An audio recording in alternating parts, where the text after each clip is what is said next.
ముందుగా తండ్రి అయిన దేవునికి కృతజ్ఞతాస్తుతులు.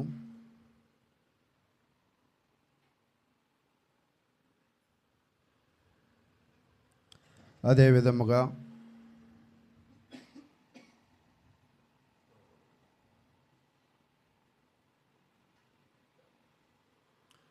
కుడి వచ్చిన మీ అందరికీ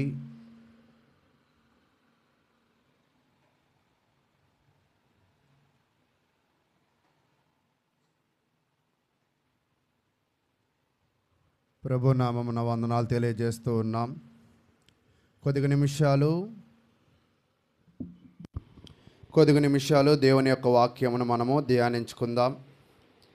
మనము గత కొద్దిగా కాలము నుంచి ప్రసంగి గ్రంథాన్ని ధ్యానిస్తూ ఉన్నాం. మరి ప్రసంగి గ్రంథంలో మొదటి అధ్యాయాన్ని మనమైతే ముగించి ఉన్నాం. ఇప్పుడు మన అందరము కూడా రెండవ అధ్యాయంలోకి వచ్చి ఉన్నాం. అయితే రెండవ అధ్యాయంలో 1 నుంచి 3 వచనాలను కూడా మనము పరిశీలన చేయడం అనేది జరిగింది. అయితే 1 నుంచి 3 వచనాలను మనం పరిశీలన చేసినట్లయితే సొలొమోను అనే మహారాజు తన యొక్క జీవితంలో తన దృష్టిని దేని మీద ఉంచాడు అనే విషయాలను ఆయన తెలియజేస్తూ ఉన్నాడు. దేని మీద ఉంచాడు అంటే సంతోషము మీద మరియు ద్రాక్షారసము మీద ఉంచినట్లుగా మనం చూసాం. అవును, ఈరోజు చాలామంది కూడా వారి యొక్క జీవితాలలో వారి దృష్టిని కొన్నిటి మీద కేంద్రీకృతం చేస్తూ ఉంటారు. పిల్లలను కూడా మీరు అడిగి చూడండి, మనకి 7-8 సబ్జెక్టులు ఉంటాయి కదా, కొన్ని వాటిలో నీకు ఏది ఇష్టము అంటే అన్నీ ఇష్టమని ఎవరు కూడా చెప్పరు. దేన్నో 1-2 కోరుకుంటూ ఉంటారు. ఆ 1-2 ఎందుకు కోరుకుంటూ ఉంటారు చెప్పండి? వాళ్ళకి అవి చాలా తేలికగా ఉంటాయి కాబట్టి. అలాగే సొలొమోను అనే మహారాజు కూడా తన జీవితంలో తనకి చాలా ఆస్తి ఉంది, చాలా ఐశ్వర్యము ఉన్నది, చాలా ధనము ఉన్నది. దీనిని బట్టి ఆయన ఏం చేశాడంటే సంతోషమును చాలా తేలికగా కొనుక్కోవచ్చు అని అనుకున్నాడు. ద్రాక్షారసమును కూడా చాలా తేలికగా కొనుక్కుని దానిని బట్టి ఆనందపడవచ్చు అని అనుకుని ఉన్నాడు. అయితే ఒక్కోసారి మనము మన జీవితంలో అనుకున్నవి తారుమారు అవుతూ ఉంటాయన్నమాట. మీరు పరిశీలన చేయండి. మనం గమనించినట్లయితే కొంతమంది కూడా సంతోషంగా ఏదైనా ఒక పిక్నిక్ వెళ్ళాలని అనుకుంటూ ఉంటారు. ఉదాహరణకి ఒక 15 ఏళ్ల క్రితం మీరు పరిశీలన చేసినట్లయితే 15 ఏళ్ల క్రితం రవీంద్ర భారతి అనే ఒక స్కూల్ ఉంది. ఆ స్కూల్లో పిల్లలందరినీ కూడా ఎక్కడికి తీసుకెళ్లారంటే పిక్నిక్కి తీసుకెళ్లారు.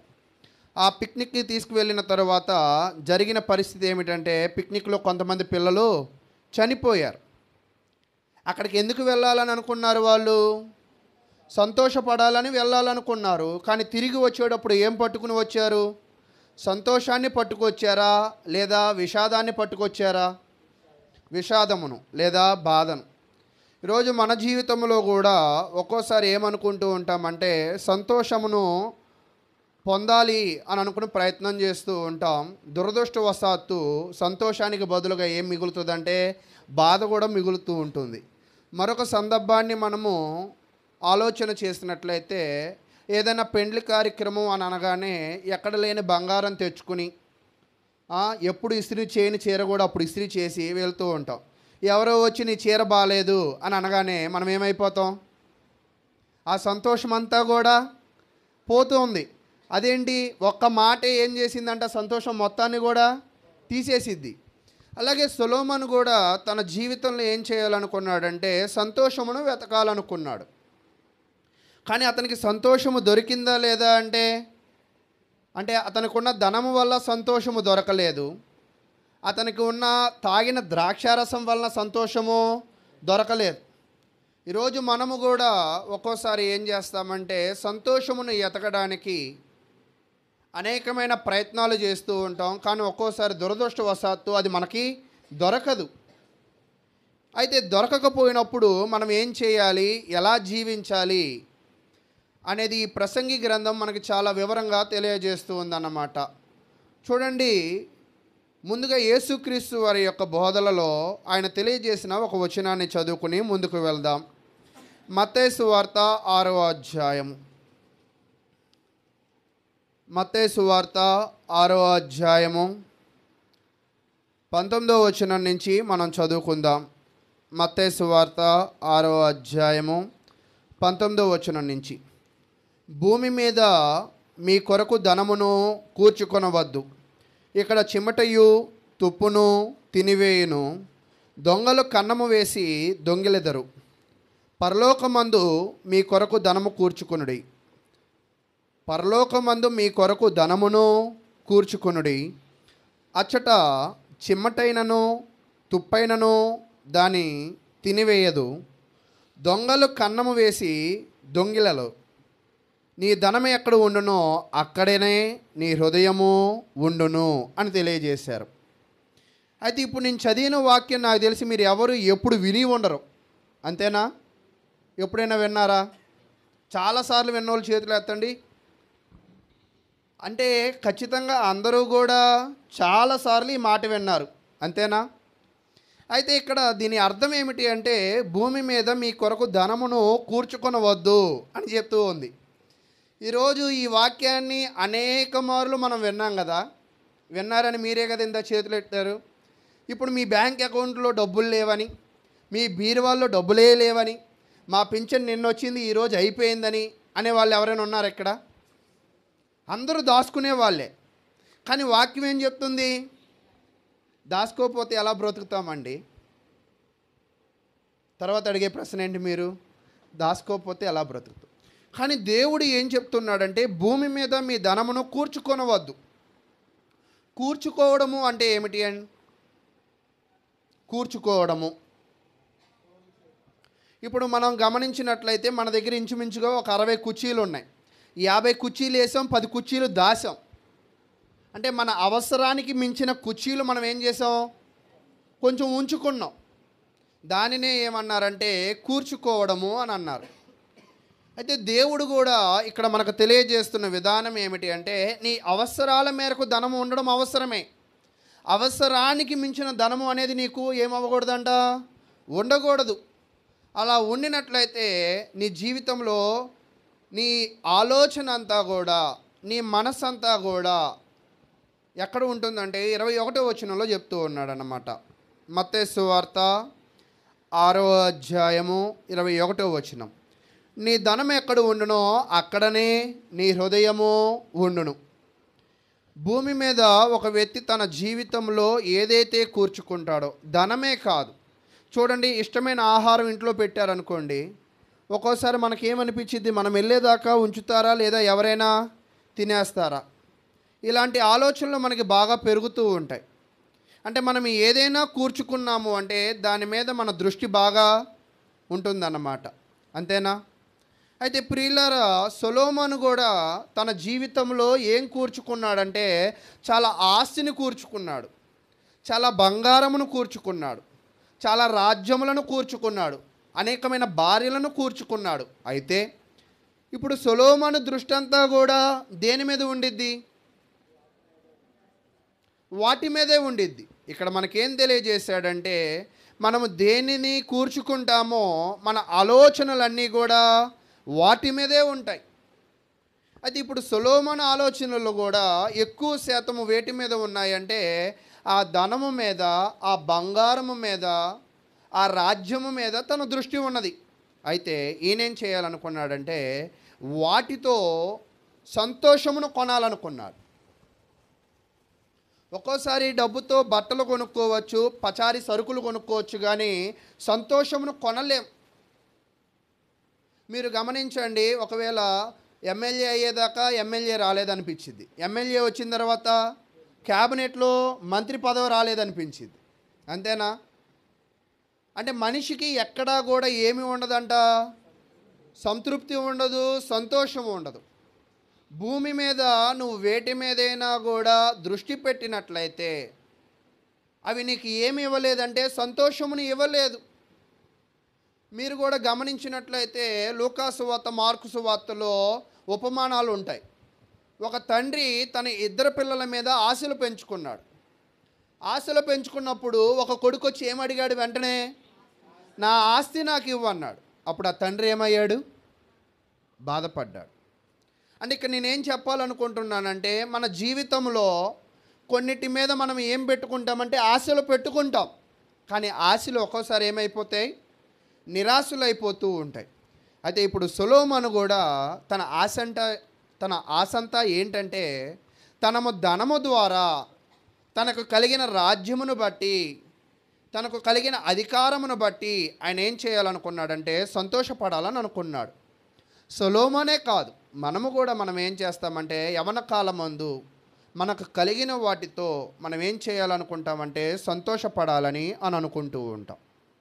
అంటే సొలొమోను ద్వారా మనం నేర్చుకోవాల్సింది ఏమిటి అంటే మనకున్న దానిని బట్టి, మనకి లేని దానిని బట్టి మనము సంతోషించే వారిగా మనం ఎప్పుడు కూడా ఉండకూడదు. వేటి మీద కూడా మనం ఆశలని పెంచుకోకూడదు. మన ఆశ అంతా కూడా దేని మీద పెట్టుకోవాలి అనేది ఈరోజు మనము నేర్చుకునే వారిగా ఉందాం. అయితే ప్రియులారా, మనము ఈరోజు ప్రసంగి గ్రంథము 2వ అధ్యాయమును మనము పరిశీలన చేయడంలో ముందుకు వెళదాం. ఈ ప్రసంగి గ్రంథము 2వ అధ్యాయాన్ని మనం పరిశీలన చేస్తూ ఉన్నప్పుడు ఇక్కడ సొలొమోను ఏం చెప్తున్నాడంటే, మీకు ఇంత చెప్పాను కదా, తను చాలా డబ్బు సంపాదించాడు, చాలా రాజ్యం ఉంది, దానితో ఏం పడాలనుకుంటున్నాడంటే సంతోషపడాలని అనుకుంటున్నాడు. అయితే ఒక ప్రశ్న అడిగి ముందుకు వెళ్తా. మీ దగ్గర కూడా చాలా డబ్బులు ఉన్నాయి అనుకుందాం. మీ దగ్గర కూడా చాలా ధనం ఉంటే మీరు సంతోషపడాలని మీరు అనుకుంటే మీరు ఏం చేస్తారు? నా ప్రశ్న అర్థమైందిగా మీ అందరికీ? చెప్పండి.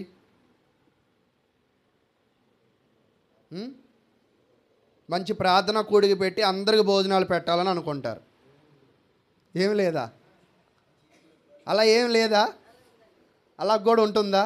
సరే, మంచి ఇల్లు కట్టుకోవాలని కూడా అనుకుంటూ ఉంటారు. అంటే మనిషి దృష్టి దేని మీద ఉంచుకుంటారో ఆ పనిని అతను ఏం చేస్తాడంటే చేయడానికి ప్రయత్నం చేస్తూ ఉంటాడు. అలాగే సొలొమోను దృష్టి అంతా కూడా దేని మీద ఉన్నదో ఇప్పుడు మనకు బాగా అర్థమవుతుంది అన్నమాట. చూడండి, ప్రసంగి గ్రంథము 2వ అధ్యాయాన్ని మీరు పరిశీలన చేసినట్లయితే 4వ వచనం నుంచి మనం చదువుకుందాం. ప్రసంగి గ్రంథము 2వ అధ్యాయము 4వ వచనం నుంచి నేను చదువుతున్నాను. నేను గొప్ప పనులు చేయ బూనుకుంటుని, నా కొరకు ఇండ్లు కట్టించుకుంటుని, ద్రాక్ష తోటలు నాటించుకుంటుని అని తెలియజేస్తూ ఉన్నాడు. అంటే దీని అర్థము మీకు తెలుస్తుందా? తనకున్న ధనముతో ఆయన ఏం చేయాలనుకున్నాడంటే గొప్ప పనులను చేయాలనుకుంటూ ఉన్నాడు. గొప్ప పనులు చేసే విషయంలో ఆయన ఫస్టుగా మనకు అక్కడ తెలియజేసిందంటే నా కొరకు ఇండ్లు కట్టించుకోవాలని అనుకున్నాను. తన దగ్గర ఉన్న ధనాన్ని బట్టి ఆయన ఏం నిర్మించుకోవాలనుకున్నాడంటే మొట్టమొదటిగా ఇల్లు నిర్మించుకోవాలనుకున్నారు. అది ఎవరి కొరకంట? నా కొరకు. తర్వాత ద్రాక్ష తోటలు నాటించి తిని అని తెలియజేస్తూ ఉన్నాడు. అయితే ప్రియులారా, మీకు అర్థమైంది, ఇక్కడ సొలొమోను తన దగ్గర ఉన్న ధనంతో ఇంతకు మీరు అనుకున్నట్లుగా దేవునికి అర్పించడం కనపడల. ఇక్కడ సొలొమోను తనకున్న దానితో ఏం చేయాలనుకున్నాడంటే ఇల్లు కట్టించుకోవాలనుకున్నాడు, తోటలు వేసుకోవాలని అనుకుని ఉన్నాడు. అయితే దీనిని మనం చదివే ముందుగా ఈ అధ్యాయంలో నేను అనే పదము, నేను కట్టించా, నేను చేశా, నేను ఇచ్చా అనే పదం ఎన్నిసార్లు ఉన్నదంటే 11 సార్లు ఉందంట. అంటే సొలొమోను ఏం చెప్పాలనుకుంటున్నాడంటే చేసే ప్రతి పని కూడా ఎవరు చేస్తున్నారని చెప్పాలనుకుంటున్నాడు? నేనే చేశా. నేనే ఎందుకు చేశా? నా దగ్గర ధనం ఉన్నది కాబట్టి, నా దగ్గర జ్ఞానం ఉన్నది కాబట్టి, నా దగ్గర బలగము ఉన్నది కాబట్టి నేను చేశా అని చెప్తూ ఉన్నాడు. అయితే ప్రియులారా, మరలా మనం చూసినట్లయితే నన్ను లేదా నా అంతటా అనే విషయాలను ఆయన తెలియజేస్తున్నాడు. అంటే మనం ఇక్కడ నేర్చుకోవాల్సింది ఏంటంటే సొలొమోను చేసిన ప్రతి పని కూడా తనంతట తానే ఆలోచన చేసి తనంతట తానే వాటన్నిటిని ఏం చేయాలనుకున్నాడంటే ఖర్చు పెట్టి సంతోషపడాలి అని అనుకుంటూ ఉన్నాడు. అయితే ప్రియులారా, ఇక్కడ సొలొమోను ఆ పనులు చేసి ఏం చేయాలనుకున్నాడంటే గొప్ప అని చెప్తున్నాడు. చూడండి, చదవండి 4వ వచనం. నేను గొప్ప పనులు చేయబూనుకుంటుని. నేను గొప్ప అని అంటున్నాడు కదా. గొప్ప అనే పదాన్ని ఒకవేళ మీరు చూసినట్లయితే మహిమపరచడము. గొప్ప అనే పదం ఏంటంటే గొప్ప చేసుకోవడం. అంటే సొలొమోను తన దగ్గర ఉన్న ధనాన్ని బట్టి, తన దగ్గర ఉన్న జ్ఞానాన్ని బట్టి ఎవరిని గొప్ప చేసుకోవాలని అనుకున్నాడు? తనని గొప్ప చేసుకోవాలనుకున్నాడు. తన కొరకు ఇల్లు కట్టుకోవాలనుకున్నాడు. తన కొరకు ద్రాక్ష వనాలు నాటుకోవాలని అనుకున్నాడు. అయితే పనులు అని అంటున్నాడు కదా. పనులు అంటే ఏంటి? మీరు వాక్యం చెప్పాలనుకుంటున్నారా, తెలుగు పాఠం చెప్పాలనుకుంటున్నారా? తెలుగు పాఠంలాగా అనిపిస్తుందా మీకు? ఇక్కడ నేను అంటే ఎవరంటే సొలొమోను. గొప్ప అంటే ఏమిటి? మహిమపరుచుకోవడం. అంటే సొలొమోను చేసే ప్రతి పనిలో కూడా ఎవరి మహిమ కోరుకుంటున్నాడు? తన మహిమను కోరుకుంటున్నాడు, తన గొప్పను కోరుకుంటున్నాడు. అయితే గొప్ప పనులు అని అంటున్నాడు. పనులు అంటే ఏమిటి? ప్రయత్నాలు. నువ్వు జాబ్ కొట్టాలి, బాగా ప్రయత్నించాలి అని అంటాం. ఆ పని చేయముందు అంటాం. అంటే ప్రయత్నం. అంటే సొలొమోను తన జీవితంలో ప్రతి ప్రయత్నము కూడా ఎవరి కోసం చేసుకున్నాడంటే తన కొరకు చేసుకున్నాడు. తన గొప్ప చేసుకోవాలని, తన ఆనందపడాలని, తన జీవితంలో సంతోషముతో తన జీవితంలో ముందుకు వెళ్ళాలని ఆ పనిని చేశాడు. అంటే పథకాలు అంటారు. పని అంటే పథకాలు లేదా ప్రయత్నాలు. అయితే ఇక్కడ సొలొమోను మీకు అర్థమవుతుంది. సొలొమోను చేసే పనిలో తన గొప్ప కోసము, సొలొమోను చేసే ప్రయత్నాల్లో తన మహిమ కోసము, సొలొమోను చేసే సమస్తములో ఆయన సంతోషము కొరకే ఆయన ఏం చేస్తున్నాడంట? పని చేస్తూ ఉన్నాడు. ఈరోజు సొలొమోను కంటే డబ్బు ఉంది కాబట్టి తన కొరకు అన్నీ చేసుకుంటున్నాడు. ఆశ్చర్యకరమైన విషయం ఏమిటంటే మన దగ్గర డబ్బులు లేవు. ఉన్నాయా మీ దగ్గర? లేవు కదా. మరలా అడుగుతున్నా, మన దగ్గర డబ్బులు ఏం లేవు కదా? ఉన్నాయి. ఉన్నా కూడా సొలొమోనులాగే మనం కూడా ఏం చేస్తున్నామంటే మన దగ్గర ఉన్న డబ్బుని మన జ్ఞానము కొరకు లేదా మన గొప్ప కొరకు మన ప్రయత్నాలు చేస్తున్నాం. కానీ ఎన్నడూ కూడా ఇది దేవునిని మహిమపరచడానికి ఉపయోగించాలి అనే ఆలోచన ఎవరికి కూడా రాదు. అయితే ప్రియులారా, మనం ఇంకా సొలొమోను దగ్గరికి వెళ్ళిపోదాం. అయితే సొలొమోను తనని తాను మహిమపరుచుకోవడానికి చేసిన ప్రయత్నాలు ఎన్ని అనేది మనం చూద్దాం. అంటే ఆయన ఏమేమి కట్టించుకున్నాడు, ఆయన ఏమేమి చేశాడు అనేది మనం చదువుదాం. చూడండి, ముందుగా ఏం చెప్పాడంట? గొప్ప ఇల్లులు కట్టుకున్నాడంట, గొప్ప భవనాలు. అయితే తదుపరి ఏం చెప్పాడంటే తోటలు. తోటలు అంటే ఏంటి? తోటలు ఎందుకు నాటుంటాడు? తోటలు అంటే తోటలకి వచ్చే పండ్లు తినడానికి. అంటే ఫస్ట్ తన దృష్టి ఏం చేయాలనుకున్నాడంటే మంచి గోపురంలో ఉండాలనుకున్నాడు. తదుపరి ఏం చేయాలనుకున్నాడంటే మంచి ఫలాలు తినాలనుకున్నాడు. అంటే తన ధనాన్ని ఎవరి కోసం ఉపయోగిస్తున్నాడంటే తన శరీర కార్యాలకు ఉపయోగిస్తూ ఉన్నాడు. ముందుగా భవనాలు కట్టించాడు, తర్వాత చెట్లు నాటించాడు. అయితే ఈ చెట్లకు ఏం కావాలంటే నీరు కావాలి కదా. నీరు కోసం ఏం చేశాడంటే కొలనులను తవ్వించాడు. చెట్లు నాటగానే కాయలు వస్తాయా? రావు కదా. నీరు కావాలి కదా.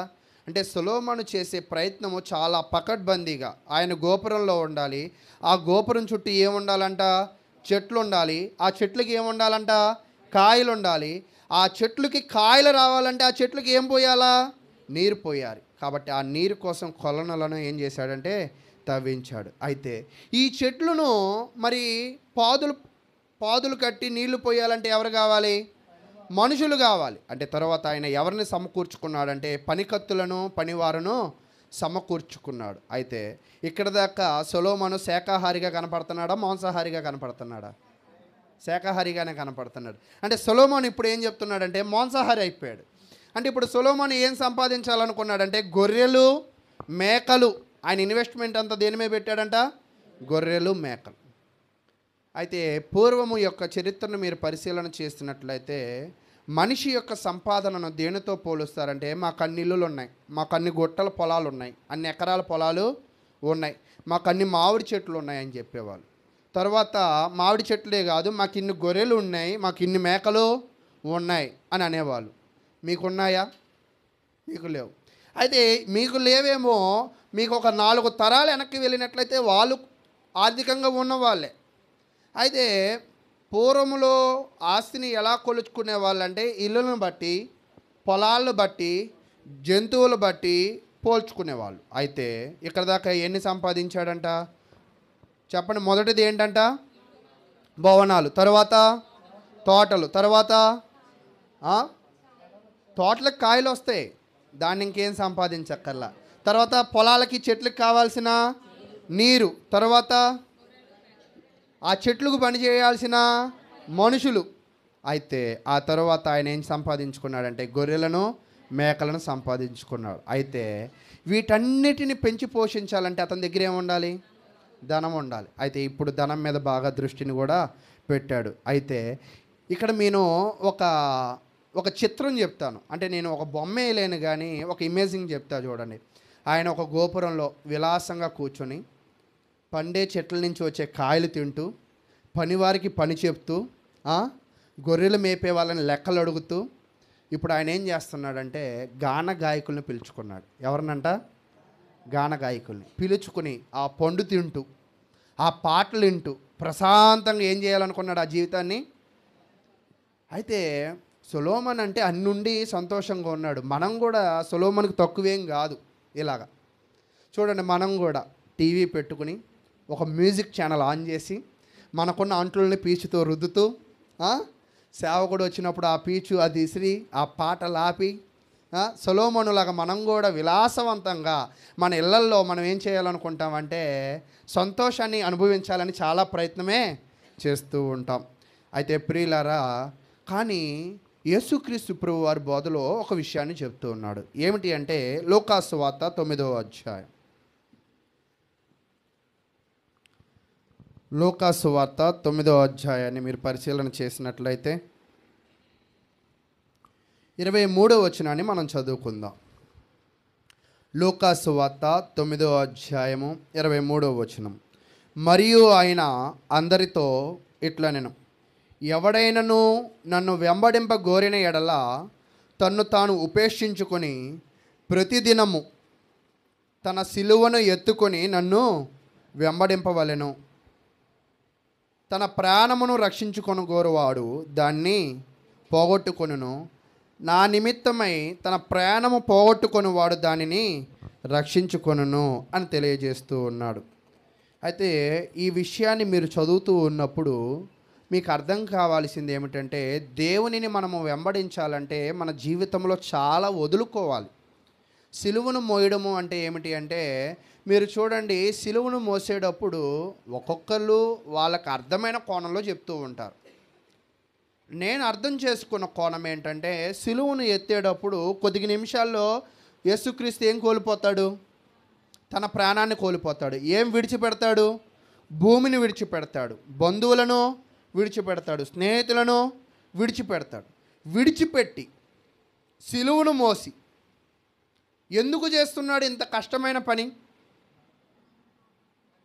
మన కోసమే చేయమని ఎవరు చెప్పారు? దేవుడు చెప్పాడు. అంటే దేవుడు చెప్పిన పనిని చేయడానికి ఆయన బరువు మోసాడు. మనకు అర్థం కావాలంటే దేవుడు చెప్పిన పని చేయడానికి ఇష్టమైన వాటిని ఏం చేశాడంట? విడిచిపెట్టాడు. దేవుడు చెప్పిన మాట ప్రకారము ఆయన ఏం చేశాడంటే అనేకమైన బాధలను ఆయన అనుభవించాడు. అయితే సొలొమోనుని యేసుక్రీస్తుని ఒకసారి పోల్చి చూద్దాం. సొలొమోను జీవితమేమో తనకు ఉన్న జీవితాన్ని ఎవరి కోసం ఖర్చు పెట్టుకున్నాడు? తన కోసం ఖర్చు పెట్టుకున్నాడు. కానీ యేసుక్రీస్తు తన జీవితాన్ని ఎవరి కోసం ఖర్చు పెట్టాడంటే తన తండ్రి మాట కొరకు ఖర్చు పెట్టాడు. అయితే ఇప్పుడు నేను అడిగే ప్రశ్న ఏంటంటే, సొలొమోను దేవునిని అనుసరించిన వ్యక్త, అనుసరించని వ్యక్త ఈ 2వ అధ్యాయము ప్రకారం? నా మాట మీకు అర్థమైందా? అనుసరించని వ్యక్తే. దేనిని బట్టి? ఒక్కొక్కరిని అడగని అందరూ చెప్తున్నారు కాబట్టి దేనిని బట్టి? దేనిని బట్టి? మరలా ఒక్కొక్కరు ఒక్కొక్కటే చెప్పండి, అన్నీ ఒక్కొక్కటి. ఆ? దేనిని బట్టి మీ మీ బృందం చెప్పండి. తన కొరకు అన్ని పనులు చేశాడు అంటే తన కొరకు అన్ని పనులు చేశాడు. తర్వాత మీరు చెప్పండి, ఎందుకు అతడు దేవుణ్ణి వెంబడించలేదని మీరు చెప్తున్నారు. సరే, మరొక భాషలో అడుగుదామా? నేను తెల్లగా ఉన్నానా, నల్లగా ఉన్నానా? తెల్లగా ఉన్నాను అందరూ చేతులు ఎత్తండి. వెంటనే శారంటి తప్ప అందరూ ఎత్తలేకపోతున్నారు. లేనా? దేనిని బట్టి నేను తెల్లగా ఉన్నానని చెప్పగలిగారు మీరు? మీరు చూడడాన్ని బట్టి. అలాగే సొలొమోను కూడా దేవుని కొరకు జీవించాడా, దేవుని కొరకలు జీవించలేదా అనేది దేనిని బట్టి చెప్పగలం? అతడు చేసే పనులను బట్టి. అంతేనా? అయితే అతను ఏం చేశాడంట? గోపురాలు కట్టించాడు, తర్వాత తోటలు నాటించాడు, తోటలకు నీళ్లు కట్టించాడు, పనివాళ్ళను సంపాదించుకున్నాడు, గొర్రెలను సంపాదించుకున్నాడు, ధనాన్ని సంపాదించుకున్నాడు. ఇన్ని సంపాదించాడు, కానీ వీటిలో ఎక్కడా కూడా వాటిని దేవుని కొరకు జీవించాలనే ఆలోచన అతనిలో ఏం రాలేదంట? రాలా. అంటే వీటి కొరకు బ్రతికాడు కాబట్టి అతడు దేవునిని వెంబడించాలి.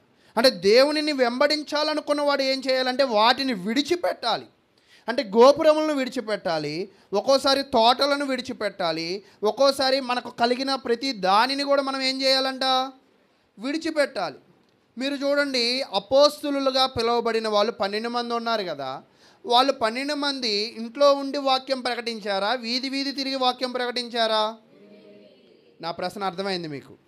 అంటే ఇల్లులు వదులుకున్నారా, ఇంట్లోనే ఉన్నారా? వదులుకుని ఉన్నారు. అంటే ఈరోజు దేవుని పనిని, దేవునిని వెంబడించడము అంటే ఏమిటి అంటే ఇంట్లో కూర్చుని మనము ఉండడము అనేది దేవుని వెంబడించిన విధానము కాదు. చాలామంది ఏమంటారంటే, నాకంటే భక్తి అండి దేవుడు, నేను ఇంట్లో చాలా బైబిల్ చదువుకుంటానండి అంటారు. కానీ బైబిల్ ఒక్కటే నీ భక్తిని కనపరచలే. ఆ చదివిన దానిని నువ్వేం చేయాలంటే ప్రాక్టికల్గా చూపించాలి. కాబట్టి సొలొమోను తన జీవితంలో ఏం చేయలేదంటే, తన సంపద అంతా కూడా తన కొరకు ఖర్చు పెట్టుకున్నాడు, కానీ తన సంపద దేవుడి కొరకు ఎన్నడూ కూడా ఈ అధ్యాయంలో ఖర్చు పెట్టలేదే, దేవుడిలో సంతోషం ఎతకలేదే అనే బాధ ఇతనికి ఉన్నది. అయితే మనం ఆ అధ్యాయాన్ని పరిశీలన చేద్దాం. ప్రసంగి గ్రంథము 2వ అధ్యాయము 4వ వచనాన్ని మనం చదివాం కదా. ఇప్పుడు 7వ వచనాన్ని మనం చదువుకుందాం.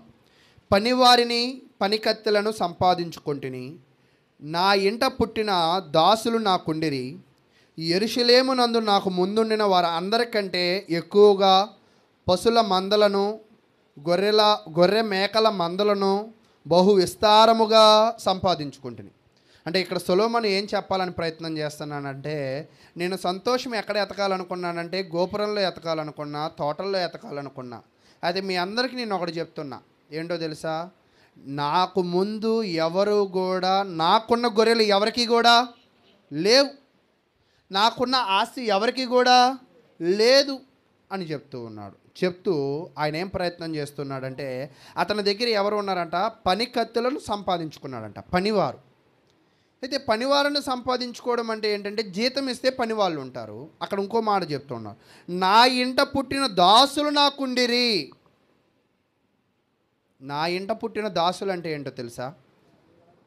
ఇప్పుడు ఒక వ్యక్తి ఉన్నాడు అనుకోండి, నేనే ఒక ఇంట్లో పనికి వెళ్ళాను అనుకోండి, పాత నిబంధన చట్ట ప్రకారము నేను వాళ్ళకి ఏమవుతానంటే దాసుడిని అవుతా. 7 సంవత్సరాలు దాసత్వానికి అగ్రిమెంట్. 7 సంవత్సరాలు నాతో వాళ్ళు ఏం చేయించుకోవాలి? పని చేయించుకోవాలి. అయితే పని చేసిన తర్వాత నాకు పుట్టిన పిల్లలు నా వాళ్ళు కాదు. ఎవరి వాళ్ళు? వాళ్ళు నా యజమాని బిడ్డ, నా యజమాని సొత్తు అవుతారు. అంటే సొలొమోను ఏం చెప్పాలనుకుంటున్నాడంటే, నా దగ్గర అనేకమైన పని వాళ్ళు ఉన్నారు, ఆ పని వాళ్ళకు పుట్టిన పిల్లలు కూడా నాకు ఉన్నారు. అంటే నా దగ్గర పని చేయడానికి పని వాళ్ళు అనేకులు కూడా ఉన్నారు అని చెప్పాలనుకుంటూ ఉన్నారు.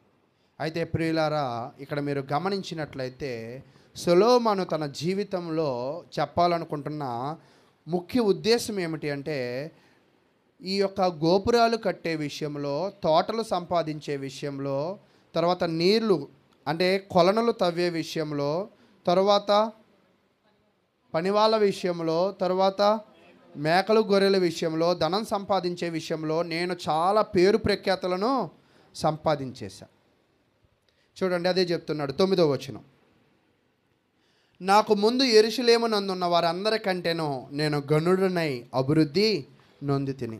ఇందాకేం చెప్పాడంటే నాకు ముందు ఎవరు కూడా నా అంత ఆస్తి సంపాదించలేదని చెప్పాడు. ఇక్కడ 9వ వచనంలో ఏం చెప్తున్నాడంటే నాకున్న పేరు ఇప్పటిదాకా ఎవరికి కూడా లేదు. అంటే సొలొమోనుకి దేవుడు ఏం దయచేశాడంటే సకల ఐశ్వర్యాలను దయచేశాడు, ఒక మంచి పేరును కూడా దయచేశాడు. కానీ సొలొమోను తన దృష్టి దేని మీద పెట్టాడంటే మరి తన సంతోషము ఎలా పడాలా అనే దాని మీద పెట్టాడు. అక్కడ చెప్తున్నాడు చూడండి, నా జ్ఞానము నన్ను విడిచిపోలేదు అని తెలియజేస్తున్నాడు. ప్రియులారా, ఈరోజు మనము కూడా దేవుని కృపను బట్టి మనము అనేకమైన పరిస్థితులు, మనకి ఆర్థికంగా బాగున్నామన్నా, ఆరోగ్యంగా బాగున్నామన్నా, కుటుంబంలో మన పరిస్థితులు బాగున్నాయన్నా, మనం క్షేమంగా జీవిస్తున్నామన్నా ఆ యొక్క గొప్ప భాగ్యాన్ని ఇచ్చేది ఎవరంటే దేవుడే. అయితే దేవుడిచ్చిన ఈ గొప్ప భాగ్యంలో మనం కూడా ఏం చేస్తున్నామంటే సొలొమోనులాగా దేవుడిచ్చిన దానిని బట్టి దేవుడికి కృతజ్ఞతాస్తుతులు మనము చెల్లించకుండా మనకున్న సమయమును, మనకున్న ధనమును, మనకున్న జ్ఞానమును మనం ఏం చేస్తున్నామంటే మన కొరకే ఖర్చు పెట్టుకుంటున్నాం. కానీ ఎవరు కూడా దేవుని కొరకు వాళ్ళు ఖర్చు పెట్టడం లేదు. అంటే మనిషి చేసే ప్రప్రదమైన పొరపాటుని ఇక్కడ మనకి సొలొమోను చెప్పాలని అనుకుంటూ ఉన్నాడు. నేను తప్పు చేశాను, నా తప్పు నాకు అర్థమైంది, మీ అందరికన్నా ధనవంతుని నేనే, మీ అందరికన్నా జ్ఞానవంతుని నేనే ఏం చేశానంట, తప్పు చేశా.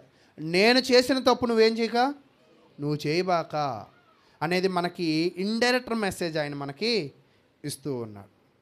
కాబట్టి ప్రియులారా, మీ జీవితంలో ఈ 2025 మీకు ఎలాగ ఉండాలి అంటే మీ ఆలోచనలన్నీ కూడా మీ కొరకే కాకుండా, మీ ఆలోచనలో మీరు సంతోషం కొరకు వెతికేవారుగా కాకుండా, లేదా మీ సంతోషంలో ద్రాక్షారసం ఉండొచ్చు, మీ సంతోషంలో ఉద్యోగం ఉండొచ్చు, మీ సంతోషంలో పిల్లలు బాగుండడం ఉండొచ్చు, మీ సంతోషంలో ఏదైనా ఉండొచ్చు, కానీ అవన్నీ కూడా వ్యర్థమే.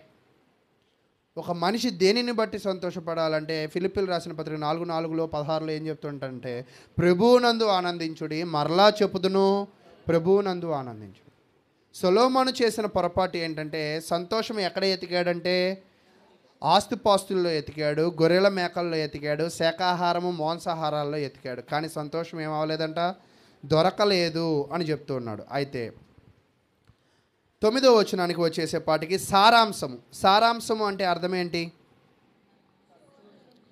అంటే ఆయన పైనంతా కూడా ఏమి వెతికాడో చెప్పాడు. నేను భవనాల్లో ఎతికాను, తోటల్లో ఎతికాను, కొలంలో ఎతికాను, పశువుల్లో ఎతికాను, పనివారులో ఎతికాను, ధనములో వెతికాను. ఏంటిది? సంతోషం. ఎతికిన పాయింట్లన్నీ పైన చెప్పాడు. అయితే సారాంశం అంటే వచ్చిన లాభం, వచ్చిన ఆలోచన ఏంటో 9వ వచనం నుంచి ఆయన మనకు తెలియజేస్తున్నాడు. చదవండి 10వ వచనము.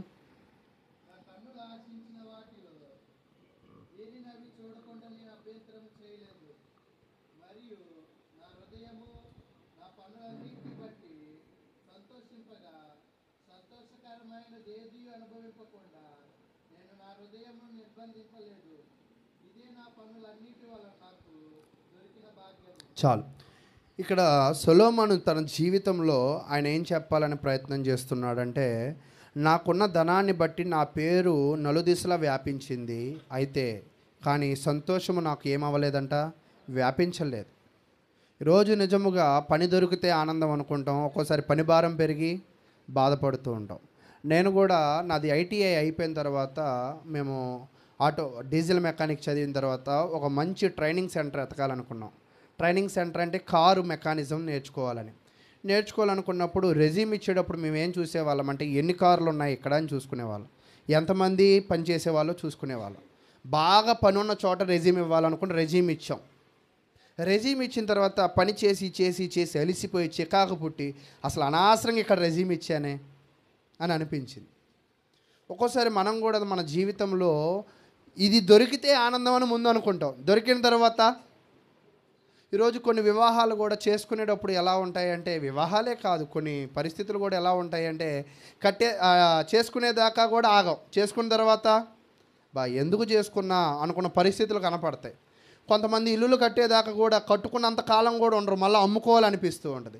కొంతమంది కొనేదాకా కూడా ఆగరు, మళ్ళీ ఏం చేయాలనుకుంటారు, అమ్ముకోవాలనిపిస్తారు. అంటే మనిషి ఏం చేయాలనుకుంటాడంటే ప్రతి దానిని బట్టి సంతోషం పొందాలనుకుంటాడు.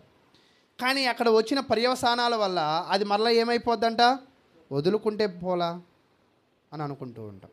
అంటే ఇక్కడ మనిషి సంతోషాన్ని ఎక్కడ వెతకాలి అనేది బాగా చెప్తూ ఉన్నాడు మనకి. కాబట్టి ప్రియులారా, మన జీవితంలో సొలొమోను చెప్పే ముఖ్య ఉద్దేశం ఏమిటి అంటే, కామెంట్రీస్ కొన్ని ఏం చెప్తున్నాయంటే, సొలొమోను గోపురం కట్టాలనుకుంది తన కొరకు మాత్రమే కాదంట. ఇప్పటిదాకా మనం ఏమనుకున్నాం, తన కొరకు అనుకున్నాం. తోటలు తన కొరకు మాత్రమే కాదంట, తర్వాత కొలనులు తన కొరకు మాత్రమే కాదంట, గొర్రెలు తన కొరకు మాత్రమే కాదంట, రాజ్యములు తన కొరకు మాత్రమే కాదంట. ఈ సంపాదించిన సంపాదన అంతా కూడా ఎవరికంటే ఆ రాజ్యంలో ఉన్న అందరికీ అంట. ఈరోజు ఒక భర్త తన ఇంటికి రోజుకు ఒక 600-700 తెస్తున్నాడు. ఈరోజు రోజు కూలి తీసుకొచ్చి మొత్తం తన కొరకేనా లేదా కుటుంబం కొరక? అది తన కొరకు కాదు. అలాగే సొలొమోను సంపాదించాలనుకున్నదంతా కూడా తన కొరకు కాదు. తన రాజ్యములో ఉన్న ప్రజలు సమాధానంగా ఉండాలని, తన రాజ్యంలో ప్రజలు ఎలా ఉండాలని, సంతోషంగా ఉండాలని, తన రాజ్యంలో ప్రజలు ఎలాగ ఉండాలంటే సుఖశాంతులతో ఉండాలని ఎవరు కోరుకున్నారు? సొలొమోను కోరుకున్నాడు. కోరుకుని అవన్నీ సంపాదించాలనుకున్నాడు. కానీ సంతోషం ఎక్కడ దొరకదని అర్థమైందంట, వాటిలో దొరకదు. మీరు కూడా చూడండి, కోరేషు కాలంలో కోరేషు రాజు అవగానే ఏం చేశాడంటే దండోరా వేయించాడు. ఏం దండోరా వేయించాడో తెలుసా? దేవుని వాక్యమును ప్రకటించాడు. అంటే రాజ్యమునకు సంతోషము భవనాలు కాదు, రాజ్యమునకు సంతోషము బంగారము కాదు, ఆస్తిపాస్తులు కాదు. రాజ్యమునకు సంతోషం ఏమిటంట? దేవుని వాక్యము. అలాగే ఈరోజు నేను మీకు తెలియజేయాలనుకుంటున్న విషయం ఏమిటి అంటే, మీరు కష్టపడి ఒకవేళ మీ చెమటను కార్చి సంపాదిస్తున్న సంపాదనతో మీ కుటుంబాన్ని సంతోషంగా ఉంచాలనుకుంటున్నారు కదా, ఆ సంతోషము ఎక్కువ కాలము నిలవ ఉండదు. ఒక్కోసారి సేవకులుగా మేము వెళుతూ ఉంటాం కదా, ఎక్కడికి వెళ్ళినా చికెన్ పెడుతూ ఉంటారు, ఎక్కడికి వెళ్ళినా బిర్యానీ పెడుతూ ఉంటారు. ఎంత బిర్యానీ తిన్నా మేము ఏ మొహమాటం పడకుండా మరలా బిర్యానీ తింటాం, చికెన్ తింటాం. అయితే నేను తిన్నాను, మా వాళ్ళు తింటూ ఉంటారు. అయితే అదేంటి ఎవట పుట్టదా అంటే పుట్టదు. అలాగే ఒక్కోసారి మనుషుల యొక్క జీవితం ఎలాగ ఉంటుంది అంటే, ఈరోజు తిన్నాం కదా, ఓకే అయిపోయింది, మరలా ఇంకో కొత్త రుచి, రేపు అదే చికెనే, కానీ మరలా అది కూడా ఏం చేయాలనిపించిద్ది, తినాలనిపించిద్ది. అంటే మనిషి యొక్క జీవితానికి ఏమీ లేదంట, సంతృప్తి అనేదే లేదు. అయితే మనిషి యొక్క జీవితానికి సంతృప్తి ఎక్కడ ఉన్నది అంటే దేవుని వాక్యములో మాత్రమే ఉన్నది. అయితే సొలొమోను తన జీవితంలో జరిగిన పర్యవసానాలను బట్టి ఆయన ఏం చెప్పాలనుకుంటున్నాడంటే ఈ విషయం చెప్పాలనుకుంటున్నాడు. నాకు కూడా మా పెద్దనాన్న ఒక ఆయన ఏం చేశాడంటే, అనిల్ నువ్వు బాగా చీట్లు వేస్తున్నావు అని అన్నాడు. చీట్లు అంటే దాచుకుంటాం కదా 20 నెలల్లో, అలాగా నువ్వు అలా ఏ బాక అని చెప్పాడు. అది నాకు చెప్పలా, నా పక్కన ఒక ఆయనకి చెప్పాడు, నువ్వు చెప్పు ఆడు వింటాడని. నాకు తెలిసి నువ్వు చెప్పినా వింటాను, ఆయన చెప్తేనే వింటానా ఏంటి అని అన్న. ఏ పెద్దనాన్న అన్న, నాకు చీట్ల వల్ల నేను కొంత నష్టపోయా, నువ్వు అలా వేయబాక అని చెప్తున్నాడు.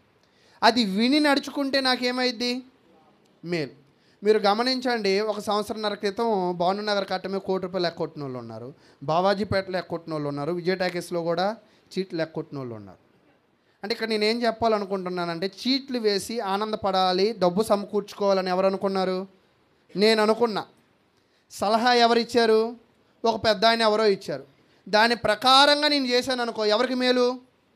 నాకు మేలు. ఆయన మాటను నిర్లక్ష్య పెట్టాను అనుకో, ఎవరికి నష్టం?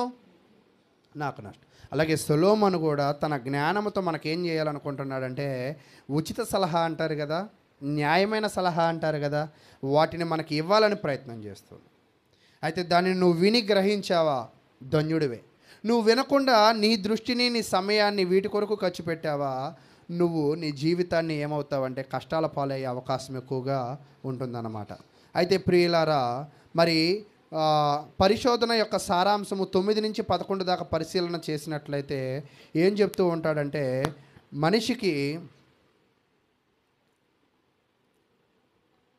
మనిషికి తన జీవితంలో సంతోషం ఎక్కడ లేదంట, భవనాలలో లేదు అని చెప్పాలని అనుకున్నాడు. అయితే 15వ వచనం నుంచి మనం చదువుకుందాం.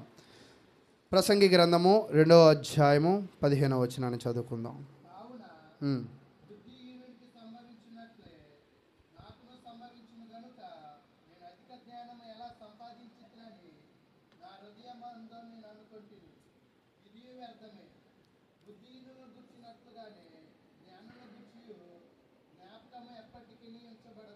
చాలు. ఇక్కడ మీకు తెలియజేస్తున్న విషయం ఏమిటి అంటే, సొలొమోను ఏం చెప్తున్నాడంటే, ఆస్తులు సంపాదించా ఆనందం లేదు, గోపురాలు కట్టా ఆనందం లేదు, జ్ఞానం కూడా సంపాదించా ఏమి లేదంట. ఒక్కోసారి మాకు కూడా ఏమనిపిస్తుంది అంటే, కొంతమంది ప్రసంగం చెప్పగానే బాగా చెప్పావు అని అంటారు, చాలా సంతోషం అనిపించింది. రెండో ప్రసంగం వచ్చినప్పుడు కూడా బాగా చెప్పావు అని అనిపించింది, సంతోషం అనిపించింది. మరలా ది బెస్ట్ ఇవ్వాలనుకుని బాగా స్టడీ చేయాలనిపించింది. మాకు అర్థమైద్ది మనం ఇంక బాగా చెప్పలేం. మనకేమర్థమైందంట, ఇంకా మనం బాగా చెప్పలేం. మొన్న కూడా ఒకళ్ళు వచ్చి నన్ను బాగా చెప్పావని ఒకళ్ళు అన్నారు అని అన్నారు. ఎవరికైనా అలాగే అనిపించింది. ఫస్ట్ ప్రసంగం కొన్ని ప్రసంగాలు అవనే, అప్పుడు ఏమనిపించింది, అప్పుడు కనపడిద్ది బాధ అంటే. అంటే ఏంటి బాధ అంటే ఏంటంటే, గతంలో మించిన ఇంకా మంచి వివరణ తరువాత ఇవ్వాలి, అంతేనా? కాబట్టి సొలొమోను కూడా ఏం చెప్తున్నాడంటే, తన జ్ఞానాన్ని బట్టి ఇక్కడ బాధపడుతున్నాడు. ఏంటంటే సొలొమోను చాలా సంపాదించాడు కదా, సంపాదించిన జ్ఞానవంతుడు ఒకడు ఉన్నాడు అనుకున్నాం, సంపాదన లేని బుద్ధిహీనుడు ఒకడు ఉన్నాడు అనుకున్నాం. వీళ్ళిద్దరూ కూడా ఒక సమయం వస్తే వీళ్ళిద్దరికీ కూడా మరణము ఒకటే. ఆస్తులు వేరేమో, తినే పళ్ళు వేరేమో, తినే ఆహారం వేరేమో, సమాధి చేసే పెట్టెలు వేరేమో, కానీ మరణం మాత్రము ఒకటే. నువ్వు ఏది సంపాదించినా ఎవరికి విడిచిపెట్టాల్సిందే, ఈ భూమి మీద విడిచిపెట్టాలి, లేదా తరువాత తరము వాళ్ళకి విడిచిపెట్టి వెళ్ళాలి. అంటే సొలొమోను ఏమనుకుంటున్నాడంటే, భౌతికమైన భూ సంబంధమైన సంపాదనలు అన్నీ కూడా ఎక్కడ విడిచిపెట్టి వెళ్ళాల్సిందే, భూమి మీద విడిచిపెట్టి వెళ్ళాల్సిందే. అయితే ఈ విడిచిపెట్టి వెళ్ళడాన్ని బట్టి అతనికి బాధ వేస్తుంది. ఎందుకో తెలుసా, ఇంత కష్టపడి సంపాదించా కదా, దీనిని నేను ఎక్కువ కాలం అనుభవించలేనా? మీరు మెతుషెలాను చూసినప్పుడు ఎంతకాలం బ్రతికాడంటే 969 సంవత్సరాలు బ్రతికాడు. అయితే తక్కువ కాలం జీవించిన వ్యక్తి చెప్పండి ఇప్పుడు మీరు. ఎక్కువ కాలం అంటే అందరూ చెప్తున్నారు మెతుషెలా మెతుషెలా మెతుషెలా అని. తక్కువ కాలం జీవించిన వ్యక్తి ఎవరు? దావీదు కుమారుడు. ఎంత జీవించి ఉంటాడు అంటున్నారు మీరు? పుట్టగానే చనిపోయాడా? అయితే నేను ఒక విషయం చెప్తాను, ఒకవేళ దానిని మీరు ఆలోచన చేయండి. సొలొమోను దగ్గరికి ఇద్దరు స్త్రీలు వస్తారు, వాళ్ళిద్దరు కూడా వ్యభిచారులు. పుట్టిన బిడ్డలు పట్టుకుని వస్తారు. పుట్టగానే తల్లి ఏమైందంట, బిడ్డ మీద పడి బిడ్డ చనిపోయాడు. ఇతను తక్కువ కాలం జీవించినోడుగా, అంతేనా? నేను అనుకుంటున్నా నా ఆలోచనను బట్టి. అయితే వీళ్ళిద్దరికీ కూడా మరణము ఎలాంటిదంట, అక్కడ మెతుషెలాకైనా ఇక్కడ 3 రోజులు బ్రతికిన బిడ్డకైనా మరణము ఒక్కటే. వాళ్ళు ఎక్కడికి వెళ్ళిపోవాల్సిందే, మట్టిలోకి వెళ్ళిపోవాల్సిందే. ఇప్పుడు సొలొమోను బాధ అంట ఏంటంటే, నేను చచ్చిపోతా, నేను సంపాదించిన బంగారం ఎవరికో చెందిద్ది, నేను కట్టిన గోపురాలు ఎవరికో చెందిద్ది, నేను సంపాదించిన యావత్తు కూడా నేనేమైపోతున్నా, విడిచి వెళ్ళవలసినదే. అంటే మనుషుడు ఏం గుర్తుపెట్టుకోవాలంటే, భూమి మీద మనము ఎంత సంపాదించినా దానిని విడిచి వెళ్ళాల్సిందే, కానీ దానిని మనం ఏం చేయలేమంట, దేనిని పట్టుకు వెళ్ళాలి. ఒకవేళ ఇష్టపడి ముత్యం ఉంగరం చేయించుకున్నావు అనుకో, దానిని కూడా పట్టుకెళ్ళలేవు, అది చిన్నదే కదా, దాన్ని కూడా నువ్వేం చేయలేవంట, పట్టుకు వెళ్ళలేవు. అంటే సొలొమోను ఇక్కడ మనకేం చెప్పాలని ప్రయత్నం చేస్తున్నాడంటే, మనిషి యొక్క జీవితంలో భౌతికమైన ఏ కోరిక కూడా తన సంతోషాన్ని సమకూర్చలేదు. తను ఏం చెప్పాలని ప్రయత్నం చేస్తూ ఉన్నాడంటే, మరొకటి, మనమంతా సంపాదిస్తాం కదా. సొలొమోను జీవితాన్ని పరిశీలన చేసినట్లయితే, సొలొమోను రాజుగా పరిపాలన చేసిన సంవత్సరాలు ఎన్ని? 40 సంవత్సరాలు. ఈ 40 సంవత్సరాల్లో చాలా ఆస్తి సంపాదించాడు. రెహబాము ఎన్ని రోజుల్లో పోగొట్టాడో తెలుసా? దానిని 1 రోజులో పోగొట్టాడు. ఒక యుద్ధానికి వచ్చాడు, యుద్ధంలో ఓడిపోయాడు, ఆస్తి అంతా కూడా పట్టుకుని వెళ్ళిపోయాడు. అంటే మనము జ్ఞానవంతులమై సంపాదించినా కూడా అజ్ఞానంగా ఉన్న బిడ్డలు ఉంటే మనం సంపాదించిన ధనమంతా కూడా ఏమైపోయిద్దంట. అయితే దీనిని బట్టి మనం నేర్చుకోవాల్సింది ఏమిటి అంటే, మనము మన తదుపరి సంతానానికి మనం ఏం నేర్పించాలంటే జ్ఞానము నేర్పించాలి. మన తదుపరి సంతానానికి మనం ఏం నేర్పించాలంటే, మన జీవితంలో జరిగిన పొరపాట్లు వాళ్ళు చేయకుండా వాళ్ళకి ఒక మంచి బాటను వేయడానికి ప్రయత్నం చేయాలి. అలా మంచి బాటను వేసే ప్రయత్నంలో మనం ఏమవ్వాలంటే సక్సెస్ అవ్వాలి. అంటే సొలొమోను ఇక్కడ చెప్పాలనుకుంటున్న విషయం ఏమిటి అంటే, నేను పుట్టిన దగ్గర నుంచి నేను మరణిస్తాను రేపో మాపో. ఈ మరణించే లోపల మరలా చెప్తున్నాను చూడండి, మొదట నేను గోపురాలు కట్టాను, తర్వాత చెట్లు నాటాను, నీళ్లు పోసాను, పనివాళ్ళు సంపాదించాను, తర్వాత గొర్రెలు సంపాదించాను, తర్వాత ధనాన్ని సంపాదించాను. ఇవన్నీ కూడా భూమి మీద విడిచి వెళ్ళిపోతా. అయితే నా ప్రాణానికి ఏంటి ప్రయోజనం? ఏం లేదు. నా తరువాత తరానికి ఏంటి ప్రయోజనం? ఏమీ కూడా లేదు. అయితే మన తరువాత తరం వారికి మనం నేర్పించాల్సిన విషయం ఏమిటి అంటే, వాక్యానుసారంగా వాళ్ళని బలోపేతం చేసేవారిగా మనము ఉండాలి. అక్కడ చెప్తూ ఉన్నాడు, ఒకని జ్ఞానము వానికే సొంతం అవుతుంది, కానీ ఒకని జ్ఞానం ఏం చేయాలంటే ఇతరులకు కూడా పంచాలి.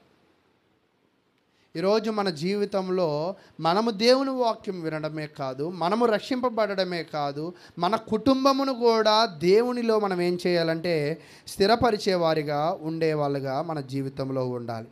అయితే తను చెప్తూ ఉన్నాడు చూడండి, ఏం చెప్తూ ఉన్నాడంటే, ఇవన్నీ సంపాదించిన తర్వాత, ఇవన్నీ అనుభవించిన తర్వాత 17వ వచనంలో ఒక విషయాన్ని చెప్తూ ఉన్నాడు.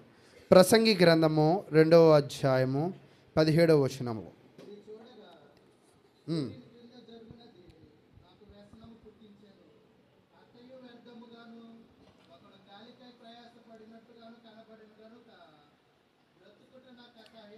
మీరు ఒకవేళ మీ దగ్గర ఎవరి దగ్గరైనా ఇంగ్లీష్ వర్షన్ ఉంటే దే ఫోర్ ఐ హేటెడ్ అంట, ఐ హేటెడ్ లైఫ్ అంటే ఇప్పటిదాకా ఇష్టంగా కట్టిన గోపురం ఏమైపోయిందంట? అసహ్యమైపోయిందంట. ఇప్పటిదాకా తోటలు ఏమైపోయాయంట? శృంగార వనాలు అని చెప్తాడు అక్కడ. అంటే శృంగార వనము అంటే ఏమిటంటే పరదేశు. దాని అర్థం ఏంటంట? సంతోషంగా ఉంచే ఒక మంచి వనము. అంటే సంతోషంగా కట్టించుకున్నాడు. 17వ వచనానికి వచ్చేపాటికి అవన్నీ ఏమైపోయాయంట? అసహ్యమయ్యాయంట. మీరు కూడా చూడండి, గవర్నమెంట్ ఉద్యోగస్తులను అడిగితే మీకు అర్థమవుతుంది అన్నమాట. 20-25 ఏళ్ళు అప్పుడు ఏం చేస్తారంటే కొట్టాలని కొడుతూ ఉంటారు. దేన్ని? బళ్ళతో పాటు ఉద్యోగాన్ని కూడా. కొట్టిన తర్వాత ఒక 50 ఏళ్ళు అయిన తర్వాత మొన్న ఒక లోకో పైలట్కి ట్రీట్మెంట్ చేస్తే ఏంటంటే ఆయనకి చెవుడు. ఏ జాబ్ అయినా చేయొచ్చు బాబు, లోకో పైలట్ అవ్వకూడదు. అదేంటి అంకుల్, గవర్నమెంట్ ఉద్యోగం పింఛన్ వచ్చింది, మంచి ఉద్యోగం కదా అంటే, బోడీ ఉద్యోగం, అది కాకపోతే డబ్బులు ఇంకో చోట సంపాదించవచ్చు. చెవులు సంపాదించగలమా? చెవులు. ఒక్కోసారి ఆశ్చర్యం ఏంటంటే, కన్ను లేకపోతే కన్ను పీకి కన్ను వేసుకోవచ్చు. జుట్టు లేని వాళ్ళకి ఇప్పుడు PRP పద్ధతిలో జుట్టు కూడా తెప్పిస్తున్నారు. కానీ చెవు లేకపోతే ఒకటి చెవు ఇంకోటికి వేయగలమా? వేయలేం బాబు. చెవు పోయింది, ఒకటి చెప్పింది నాకు అర్థం కావట్లేదు, ఎందుకు ఈ పాడు జీవితం అంటున్నాడు. అంటే ఇష్టంగా కొట్టావుగా మొన్నే, అప్పుడే నీకు ఏమైందంట? అసహ్యం వేసిందంట. మరి ఈ విషయం శ్రీధర్ కోచింగ్ సెంటర్లో చెప్తారా? ఎవరైనా సాహితీ కోచింగ్ సెంటర్లో చెప్తారా? చెప్పరు. అంటే ఇక్కడ నేనేం చెప్పాలనుకుంటున్నానంటే, భౌతికమైన సంతోషంలో ఉద్యోగాన్ని, ధనాన్ని, గోపురాలను ఎతుకుతాం కదా. ఈ సంపాదించిన తర్వాత మనకేం పుట్టిద్ది అంటే 5 సంవత్సరాలకు ఒక ట్రాన్స్ఫర్ పెడతారు. మనకి రాని భాష హిందీ స్టేట్లో పడిద్ది, బీహార్ స్టేట్లో పడిద్ది. అక్కడికి వెళ్ళిన తర్వాత మనం తినని ఆహారం తింటూ ఉంటారు. ఇప్పుడు అందరూ ఏమనుకుంటారంటే ఉద్యోగస్తులకి పిల్లల్ని ఇవ్వాలనుకుంటారు. ఇచ్చిన తర్వాత అర్థమవుతుంది, చూడడానికి ఇతర దేశాలు వెళ్ళాలి, ఇతర ప్రాంతాలు వెళ్ళాలి. అది అలా ఉంటుందన్నమాట. అయితే మనం ఏమనుకుంటాం అంటే, ఆడి పని బాగుంది, అతను మంచి గవర్నమెంట్ ఎంప్లాయ్ కదా, మనం మంచి అనుకుంటాం. తర్వాత ఆయన వచ్చి ఏం చెప్తాడు? ఒక 20 ఏళ్ళ తర్వాత దౌర్భాగ్యం అని చెప్తాడు. ఎందుకంటే పిల్లల్ని ఒక చోట స్టాండర్డ్గా చదివించడానికి అవకాశమే లేదు. అంటే ఇక్కడ నేను చెప్పాలనుకుంటున్న ప్రయత్నం ఏంటంటే, మనిషి సంతోషము అనుకుని ఎతికి దేని వెనక వెళ్తాడో అవి మళ్ళీ ఏం చూపిస్తాయంటే దుఃఖాన్నే చూపిస్తాయి. సొలొమోనుకి అదే చూపించింది. అంటే ఈ లోకంలో సంతోషమును నీకు కనపరిచేది ఏది కూడా లేదు. ఈ లోకంలో ఒక మనిషికి సంతోషమును కనపరిచేది ఏదైనా ఉన్నది అంటే అది దేవుని యొక్క సంఘమే. అక్కడ ఏం చెప్తున్నాడంటే ఐ హేటెడ్ లైఫ్ అంట. తన జీవితాన్ని ఏం చేసుకుంటున్నాడంట? అసహ్యించుకుంటున్నాడు. తన జీవితంలో సంతోషం కొరకు వెతకాలనుకుంది, చివరికి తన జీవితం మీద తనకి ఏం పుట్టిందంట? అసహ్యం పుట్టింది. ఈరోజు నేను కూడా మీకు చెప్పాలనుకుంటున్న విషయాలు ఏమిటి అంటే, మీరు దేనిని వెంబడిస్తూ ఉన్నారు? ఇందాక మనం చెప్పాం, క్రీస్తును వెంబడించాలంటే సిలువను మోసుకుని ఎన్ని దినాలంట? ప్రతీ దినం అని చెప్పాడు అక్కడ. మళ్ళీ మనకు అర్థం కావడానికి ప్రతీ దినము ఆయనను వెంబడించాలి. ఈరోజు నిజంగా మనం కొత్త నిబంధనలో కూడా అపోస్తుల కార్యం 2వ అధ్యాయం 42లో మనం చూసినట్లయితే అనుదిన కూటములు కనపడతాయి. ఏం కూటములు అంట? అనుదిన కూటములు అంటే అర్థం ఏంటో చెప్పండి. ప్రతిరోజు కూడుకుని ఏం చేయడం? ప్రార్థన చేయడం. నిజంగా ప్రతిరోజు కూడుకుని ప్రార్థన చేద్దాము అంటే వచ్చేవాళ్ళు ఎంతమంది ఉంటారు? కానీ సేవకుడి దగ్గరికి వచ్చి మళ్ళీ ఏం ప్రార్థన చేయించుకుంటారు తెలుసా? మనశ్శాంతి లేదయ్యా, ఆరోగ్యం లేదయ్యా, పిల్లోడికి పెళ్ళి లేదయ్యా, పిల్లలకి పిల్లలు లేరయ్యా అని ప్రార్థన చేయించుకుంటారు. కానీ ఏ ప్రార్థనలో కూడా వాళ్ళు ఏం చేయరంట? కూడుకో.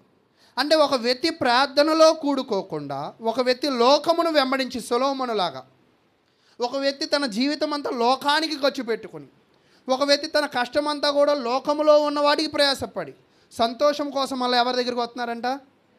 అంటే సంతోషం ఇవ్వాల్సింది ఎవరని అర్థమైంది? దేవుడే. మరి దేవుడే ఇస్తాడు అని నీకు అర్థమైనప్పుడు నువ్వు దేవుని విడిచిపెట్టి పరిగెడుతున్నావు కదా, అంటే నీ జీవితంలో నీకేం దొరకదో నీకు అర్థమవుతుందా? ఈరోజు నేను ఇంకొక చిన్న ఉదాహరణ చెప్పి ముందుకు వెళ్ళిపోతా.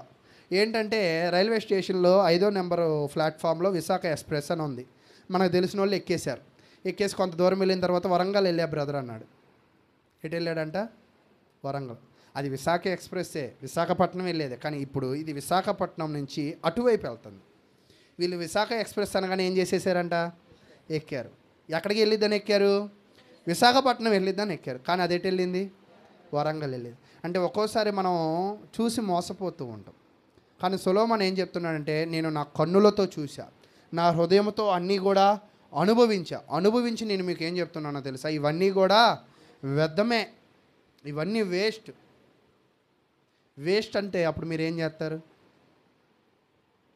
వేస్ట్ అంటే దానిని మీరు ఏమైనా కొనుక్కుంటారా? కొనుక్కోరు. దానిని మీరు వెంబడిస్తారా? వెంబడించరు.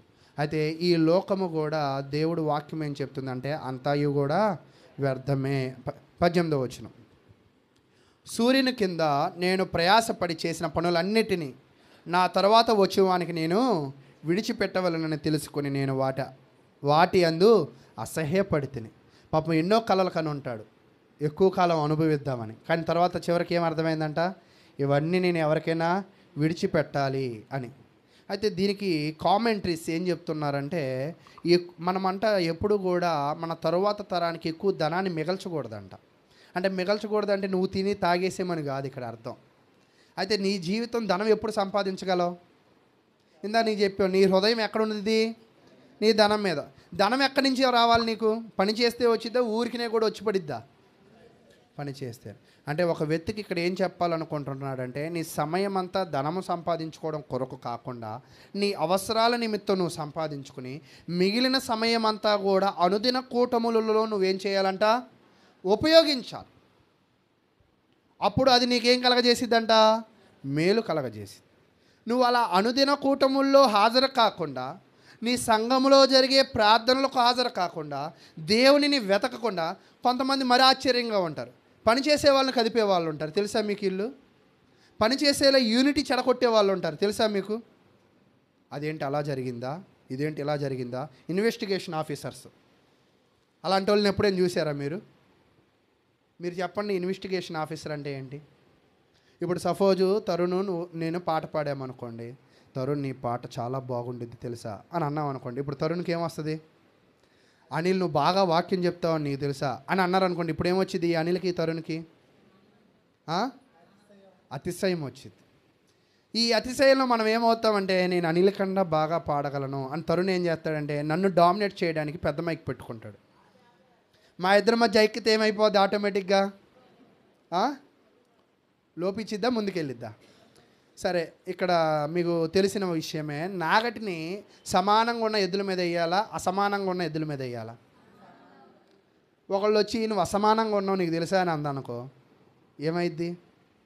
అలాగే ఎప్పుడు కూడా మన జీవితంలో యూనిటీగా జరిగే పనిని మరింత బలపరచాలి. కానీ దానిలో మనం ఏం చేయకూడదంటే చొరవ తీసుకుని మన జ్ఞానం ఉపయోగించి దానిని విడగొట్టకూడదు. కుదిరితే నువ్వేం చేయాలంటే సహకరించాలి. సొలొమోను కూడా ఏం చేయాలనుకుంటున్నాడు అంటే మనకు సహకరించాలనుకుంటున్నాడు. ఎలాగా? నేను లోకముతో ఐకమత్యంగా ఉన్నా, లోకం నన్ను ఏం చేసింది? మోసం చేసింది. ఇప్పుడు పాటలకు అర్థం లేదు, కానీ పాత సినిమాల పాటలకు చాలా అర్థం ఉంటుంది. నేను లోకం నమ్మే, లోకం నన్ను ఏం చేసింది? మోసం చేసింది. అయితే ఆయన పాడితే అర్థమైంది, కానీ ఈయన చెప్తే మనకు అర్థం కావట్లా. ఒక్కోసారి వింటాం కానీ అర్థం చేసుకో. కాబట్టి ప్రియులారా, ఇక్కడ నేనేం చెప్పాలని ప్రయత్నం చేస్తున్నానంటే, లోకము ఎప్పుడు కూడా ఒక వ్యక్తిని ఏం చేసిద్దంట? మోసం చేసిద్ది. ఆ మోసపోయే ప్రక్రియల్లో ఆ వ్యక్తి దేనిని వెతికాడంట అనేది ఇక్కడ మనకి తెలియజేస్తూ ఉన్నాడు. అయితే 19వ వచనం, వాడు జ్ఞానము గలవాడై ఉండునో బుద్ధిహీనుడై ఉండునో అది ఎవరికి తెలియను. ఇక్కడ ఏం చెప్తున్నాడంటే, నా జ్ఞానముతో నా కష్టంతో బాగా సంపాదించి నేనేం చేసా? భూమిని విడిచి వెళ్ళిపోయా. నాకు పుట్టబోయే బిడ్డ జ్ఞానవంతుడో బుద్ధిహీనుడో ఎవరికి తెలుసు? ఇదంతా కూడా ఏమైపోద్ది? తిరిగి బుద్ధి కలిగిన వాడి చేతిలో పెట్టామనుకోండి, దానిని 1కి 2 మీరు ఇది చూస్తూ ఉంటే యేసుక్రీస్తు ప్రభు వారి ఒక బోధ గుర్తు రావాలి.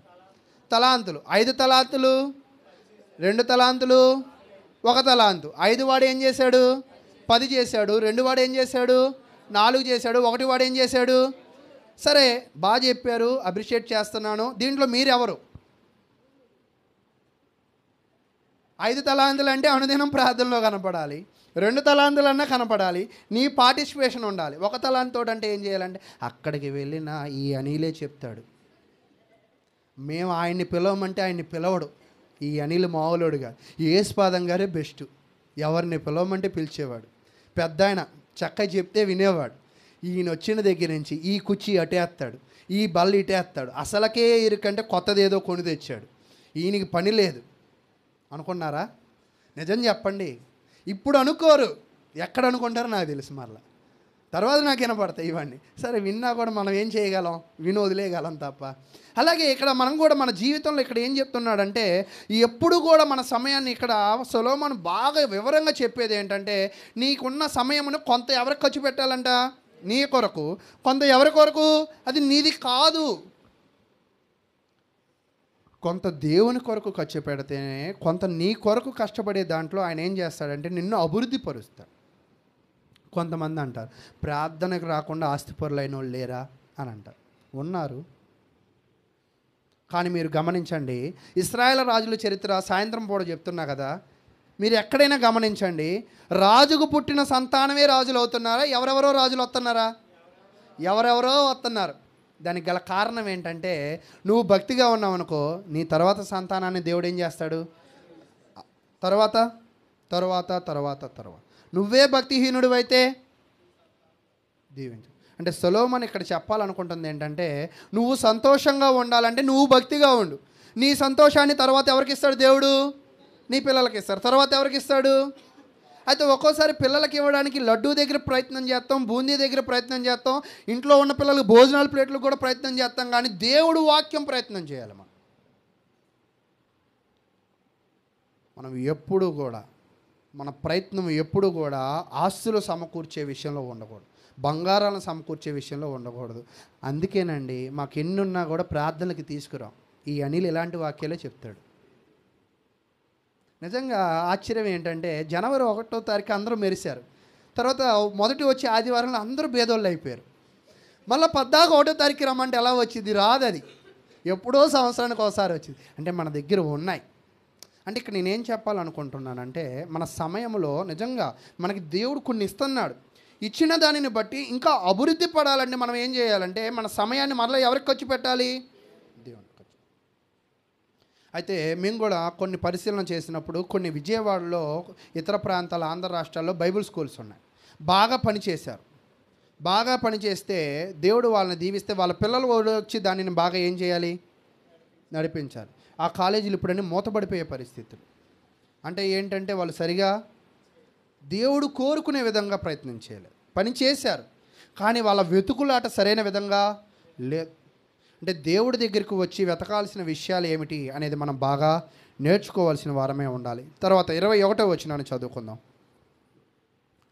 ఒకడు జ్ఞానముతోనూ తెలివితోనూ యుక్తితోనూ ప్రయాసపడి ఏదో ఒక పని చేయును, అయితే దాని కొరకు ప్రయాసపడని వానికి అతడు దానికి స్వాస్యముగా ఇచ్చివేయవలసి వచ్చును. ఇదియు వ్యర్థమును గొప్ప చెడుగునై ఉన్నదంట. ఇక్కడ ఏం చెప్పాలని ప్రయత్నం చేస్తున్నాడంటే, చాలామంది మీ దగ్గర ఉన్న ధనాన్ని మీరేం చేయాలనుకున్నారంటే, నిన్నటి రోజు ఉన్న ధనం మీ దగ్గర ఉండదు, కొంచెం పెరుగుతుంది.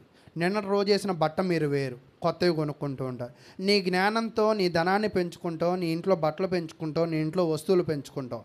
అవన్నీ కూడా ఏమైపోతాయంటే కొంతకాలానికి చెడు అయిపోతాయంట, అసహ్యం అయిపోతాయంట. అయితే నీ జీవితంలో నువ్వు పెంచుకోవాల్సిన విషయాలు ఏమిటో దేవుడు వాక్యం తెలియజేస్తుంది. 22వ వచనం, సూర్యుని కింద నరునికి తటస్థించు ప్రయాసమంతటి చేతను వాడు తలపెట్టు కార్యములు అన్నిటి చేతను వానికి ఏమి దొరుకుచున్నది? క్వశ్చన్ చేశాడు.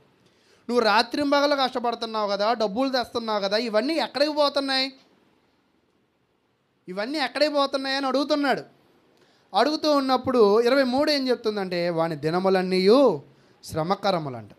రాత్రింబగల్లో పనిచేసి డబ్బులు సంపాదించే వాడికి ఏంటంట? శ్రమ. డబ్బులు సంపాదించడం శ్రమ అని ఈరోజు చెప్పానంటే రేపటి నుంచి మీరు ఏం చేస్తారంటే రోజువారీ ప్రార్థనలకు వచ్చేస్తారు. రోజువారీ ప్రార్థనలకు కూడా రారు కదా. అది ఇక్కడ ఏం చెప్తున్నాడంటే, మన దృష్టిలో మన సమయాన్ని మన ఆదాయం మీద మాత్రమే పెడితే వాడికి ఏంటంట? శ్రమ. వాని పాటలు వ్యసనకరములు, రాత్రి అందేనో వాని మనసుకు నెమ్మది దొరకదు, ఇదియు వ్యర్థమే. మేము కూడా పెట్రోల్ సేవ్ చేయాలి. నెలకి 15,000 పెట్రోల్ అయ్యేది. నాకు పెట్రోల్ అయ్యేదని ఎలక్ట్రికల్ బండి కొన్నా. కొని ఛార్జింగ్ పెట్టి అర్ధరాత్రి 12కి వచ్చి ఒకసారి ఛార్జర్ చూసుకుంటా, 3కి వచ్చి ఒకసారి ఛార్జర్ చూసుకుంటా. 15,000 ఆదా చేయాలని ఏం చేశానంటే ఎలక్ట్రికల్ బండి కొని నిద్ర లేకుండా చేసుకున్నా. పదపద్దాగా ఛార్జర్ చూసుకున్నా. కొంతకాలానికి ఆ ఛార్జర్ ఒకటి దెబ్బేశాడు. అది ఆడికి ఉపయోగపడదు. అయితే ఈసారి నాకు బుద్ధి వచ్చి ఏం చేశానంటే, ఎంతవరకు ఎక్కితే అంతవరకు 10కి ఏం చేయాలంటే ఛార్జింగు ఆపేద్దాం అనుకో. అంటే ఒక్కోసారి మనం నిద్రాహారాలు విడిచిపెట్టి ఏదో సంపాదిద్దాం, ఏదో దాద్దాం అనుకుని చాలా కష్టపడతాం. సరే, దాసిన డబ్బు ఆ 15,000 కనపడాలిగా. పోనీ ఇది ఎక్కడ కనపడిందంటే ఇది కూడా కనపడాల. అది ఇక్కడ ఆశ్చర్యం ఏంటంటే, సొలొమోను ఇది ముందుగానే చెప్పేశాడు. ఏంటంటే, ధనము మీద నువ్వు దృష్టి పెట్టి దానిని సాధించాలనుకున్న వాడికి విశ్రాంతి, నెమ్మది ఉండదు. అయితే వాడికి ఏముండిద్దంటే శ్రమ. అయితే మనిషి జీవితానికి మేలేంటి అనేది చూసి ఇంకా ఈ వాక్యాన్ని నేను ముగిస్తాను. చూడండి 24వ వచనం, నాతో పాటు మీరు కూడా చదవండి. అన్నపానములు పుచ్చుకుంట కంటేను తన కష్టాజితము చేత సుఖపడుట కంటేను నరునికి మేలుకరమైనది ఏదియు లేదు, ఇదియును దేవుని వలన కలుగునని నేను తెలుసుకొంటిని. మీరు చూడండి, ధనమున్నవాడు తినాలనుకున్న కడుపు నిండిన తర్వాత వాడు తినలేడు. పేదవాడు తినాలనుకున్న కడుపు నిండిన తర్వాత వాడు తినలేదు. మనిషికి ఏం చెప్తూ ఉన్నాడు అంటే, అన్నపానములు పొచ్చుకొని నీ కష్టాజితము చేత నువ్వు సుఖపడితే అది నీకు చాలు, అదే నీకు మేలు, అది నీకు ఉపయోగం. కానీ మనం ఏం చేస్తామంటే అతికి మించి ఓవర్ టైం చేశానంటారు కొంతమంది. ఓవర్ టైం అంటే ఏంటి అర్థం? ఓవర్ మనీ ఆశ. ఓవర్ టైం అంటే ఓవర్ మనీ ఆశే. ఈ ఆశలో పడి మనం ఏం చేస్తామంటే దేవుని కార్యాలు విడిచిపెడతాం. ఈరోజు ఎన్నడూ కూడా దేవుని కార్యక్రమాలను విడిచిపెట్టే ఎటువంటి ప్రయత్నాలు మనం చేయకూడదు. చాలా స్థానిక సంఘాలలో సంఘస్థులు పాడైపోవడానికి గల కారణాలు ఏంటంటే, సంఘంలో కార్యక్రమాలు లేకపోవడం, లేదా కార్యక్రమాలున్న సంఘ సభ్యులు పాల్గొనకపోవడం. అయితే కాబట్టి ప్రియులారా, మన జీవితంలో మనం ఎలాగ ఉండాలంటే, సంఘ కార్యక్రమాలు జరుగుతున్నప్పుడు మన బాధ్యతగా మనం వాటిలో ఏం చేయాలంట? పాల్గొనేవారిగా ఉండాలి. ఖచ్చితంగా దానిలో ఉపయోగపడేది మనం గ్రహించాలి. తర్వాత 25, ఆయన సెలవు లేక భోజనం వచ్చేసి సంతోషించుట ఎవరికి సాధ్యము? ఈరోజు నువ్వు సంతోషపడాలి అంటే అది కూడా ఇవ్వాల్సింది ఎవరంట? దేవుడే. ఈరోజు మనకి ఎవరితో అయినా అవసరం అనుకోండి, వాళ్ళు రాగానే మనం రెస్పెక్ట్ ఇస్తామా, రెస్పెక్ట్ ఇవ్వమా? ఇప్పుడు నేను ఎవరినో 1,00,000 రూపాయలు అప్పు అడిగాను, ఇస్తే ఇచ్చావు పోవయ్యా అని అన్నాను అనుకో, అవతలోడు ఏమంటాడు? పోనీ మీరేమంటారు? సరే, ఒకవేళ వస్తే రండి, లేకపోతే రాకపోండి, మీరు వస్తేనే అని మిమ్మల్ని అన్నాను అనుకో, వచ్చే ఆదివారం మీరేం చేస్తారు? వస్తారా? అర్రే, నిజం చెప్పండి, వస్తారా? వస్తారు. సరే, మంచిది. అయితే ఇక్కడ కూడా సంతోషం ఇవ్వాల్సింది ఎవరంట? దేవుడే. ఈరోజు నువ్వేమనుకుంటున్నావు అంటే, సంతోషము రాత్రింబగళ్ళు కష్టపడి డబ్బు సంపాదించడం సంతోషం అనుకుంటున్నావు. కానీ సంతోషం అక్కడ నీకు దొరకదు. కాబట్టి సంతోషం దొరికే ఒక ప్రాంతమును దేవుడు ఉంచాడు. చూడండి, ఆదాము అవ్వలకు కూడా సంతోషపడే ఒక ప్రాంతం ఇచ్చాడు, ఒక తోట ఇచ్చాడు, ఒక ఫలం ఇచ్చాడు. ఏంటది? ఏదోను. దానిలో వాక్యానికి వ్యతిరేకంగా జీవించిన తర్వాత దేవుడు వాళ్ళని ఒక తన్ను తంతే బయటపడ్డారు. అప్పుడు వాళ్ళకి ఎలా ఉంది? సంతోషమా, బాధ? అంటే దేవుడు ఇచ్చేది మేలుకరం. దాని ప్రకారంగా జీవిస్తే ఆదాము అవ్వలు ఎలా సంతోషంగా జీవించారో అది నీకు మేలు. మేలును దాటి నువ్వు ప్రయత్నించావంటే అది నీకు కష్టము, అది నీకు శ్రమ అని చెప్తున్నాడు. చివరి వచనం, ఏలయనగా దైవ దృష్టికి మంచివాడుగా నుండి వానికి దేవుడు జ్ఞానమును, తెలివిని, ఆనందమును అనుగ్రహించును. అయితే దైవ దృష్టికి ఇష్టడగు వానికి ఇచ్చుటకై ప్రయాసపడి పోగు చేయి పని ఆయన పాపాత్మునికి నిర్ణయించును. ఇదియు వ్యర్థముగాను ఒకడు గాలికే ప్రయాసపడినట్టుగాను ఉన్నది. నువ్వు ఆత్మ సంబంధంగా జీవించినట్లయితే, నువ్వు భక్తుడుగా ఉండినట్లయితే నీకు తినడానికి మేలుస్తాడు, నువ్వు జీవించడానికి సుఖం ఇస్తాడు, తర్వాత నువ్వు అనుభవించడానికి మంచి జీవితము ఇస్తాడు, నువ్వు జీవించడానికి నీకు తెలివి జ్ఞానమును చెప్తూ ఉంటారు. ఒక వాక్యము, జ్ఞానము తెలివి సంపదలు ఆయన యందు ఏమై ఉన్నాయంట? బుద్ధి జ్ఞాన సర్వ సంపదలు ఆయన యందు గుప్తములైన ఉన్నాయి. గుప్తము అంటే ఏంటి? ఆయన అవి దాచుంచాడు. మనం ఏం దాచుంచాం? ధనం, బంగారం దాచుంచాం. అది దాచుంచి ఎవరు ఎత్తుకుపోతారో అనేది మళ్ళీ అదో భయం. కాబట్టి ప్రియులారా, నేను ఇక్కడ ఏం చెప్పాలని ప్రయత్నం చేశానంటే, 2వ అధ్యాయం అంతా కూడా మనకు తెలియజేస్తుంది ఏంటంటే, నేను లోకం మీద దృష్టి సాధించి ఇల్లులను, గోపురాలను కట్టుకున్నాను.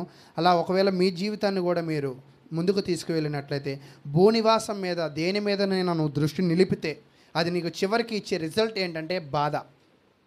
కాబట్టి నీకు సంతోషం ఏమిటి అంటే, దేవుని యందు నువ్వు ఉండినట్లయితే దేవుడే నీకు ఆహారం ఇస్తాడు, దేవుడే తిన్న ఆహారాన్ని బట్టి సంతోషం ఇస్తాడు, దేవుడే మంచి కుటుంబాన్ని ఇస్తాడు, దేవుడే నీకు సకల సౌకర్యాలను ఇస్తాడు. కాబట్టి దేవుడే ఇవ్వాలనుకుంటే దేవునితో ఉండాలి. నువ్వు సంపాదించుకోవాలనుకుంటే నువ్వు ప్రయాసపడాలి. నువ్వు ప్రయాసపడిన ప్రయాస నీకు ఎలా ఉండిద్దంట? శ్రమ అని చెప్తూ ఉన్నాడు. కాబట్టి ప్రియులారా, ఈ 2వ అధ్యాయాన్ని కూడా మనము ముగించాము. మరి మీకు ఎంత మట్టుకు అర్థమవుతుందో నాకైతే తెలియదు. నేను చెప్పాలనుకున్న విషయాలను అయితే తెలియజేస్తున్నా.